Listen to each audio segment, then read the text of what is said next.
جب بھی کوئی سائل کسی سے مانگتا ہے تو دو طریقے ہوتے ہیں. کچھ سائل ایسے ہوتے ہیں جو کوئی بات نہیں کرتے، سیدھا کے ہاتھ پھیلا دیتے ہیں.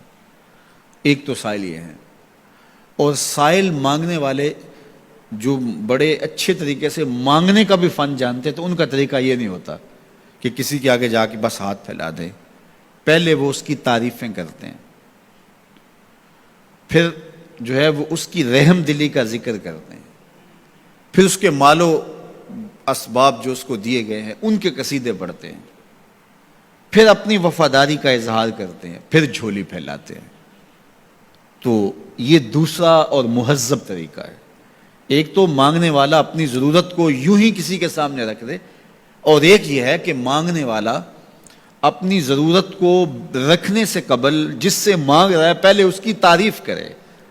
اب بندے اللہ سے ہدایت مانگنے کے لیے کھڑے ہوئے، پہلے تو وضو کیا، صاف ستھرے ہوئے، کانوں پہ ہاتھ لگائے، اس کے بعد ہاتھ باندھ کے ادب سے کھڑے ہو گئے، اور اب مانگنے لگے تو کیا بولے؟ الحمدللہ رب العالمین.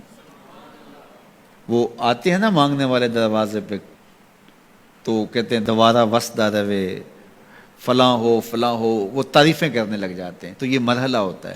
ابھی اس نے سوال لب پہ نہیں لایا ہوتا تو گھر والا پہلے بچے کو کہتا ہے جا اتنے پیسے اس کو دے گیا. میاں وہ تو آپ کی تعریفیں کر رہا ہے، مانگ تھوڑا رہا ہے. وہ سمجھتا ہے جو تعریفیں کرنا شروع ہو گیا یہ مانگنے کے لیے تو کر رہا ہے. اللہ اکبر. تو جب بندہ الحمدللہ کہتا ہے رحمتیں اسی وقت برسنا شروع ہو جاتی ہیں.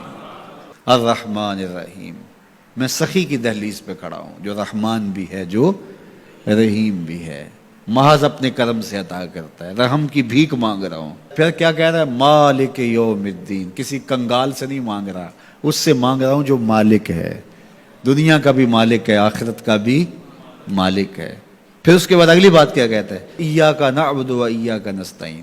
مالک میں پوجتا بھی تجھے ہوں اور مانگتا بھی تجھ سے ہوں. دیکھو سائل اس اعتبار سے بھی دو طرح کے ہوتے ہیں.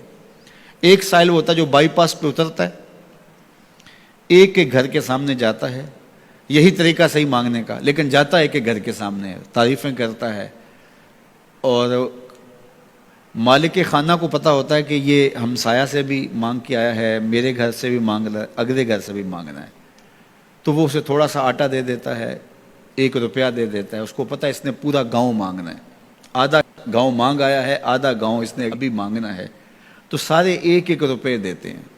ایک تو سائل وہ ہے جو در در پہ جاتا ہے، اور ایک سائل بائی پاس سے اترا، وہاں سے پل عبور کیا، پھر گلی سے گزرتے ہوئے یہاں آیا، اور یہاں آ کے آپ کے ساتھ اس نے کہا کہ میں کسی در پہ نہیں گیا، آپ کے پاس آیا ہوں، اب آپ نے میری ضرورت پوری کرنی ہے. تو پھر 8 آنے 5 روپے تو نہیں دیے جائیں گے. پھر تو جو میری استطاعت ہوگی، جو آپ کی استطاعت ہوگی، اس استطاعت کے مطابق دیں گے کہ یہ سارا شہر چھوڑ کے آیا ہے، یہ کسی سے نہیں مانگتا، یہ مجھ سے ہی مانگتا ہے.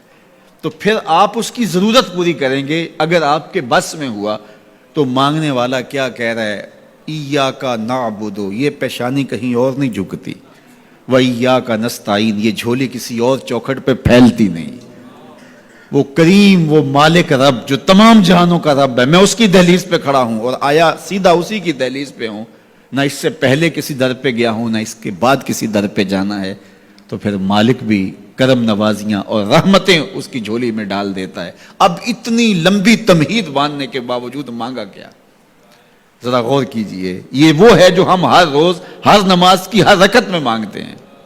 اور مانگنے کا طریقہ کتنا خوبصورت ہے، اور مانگنے والے یوں ہی مانگا کرتے ہیں. پہلے جس سے مانگنا اس کی تعریفیں کرتے ہیں.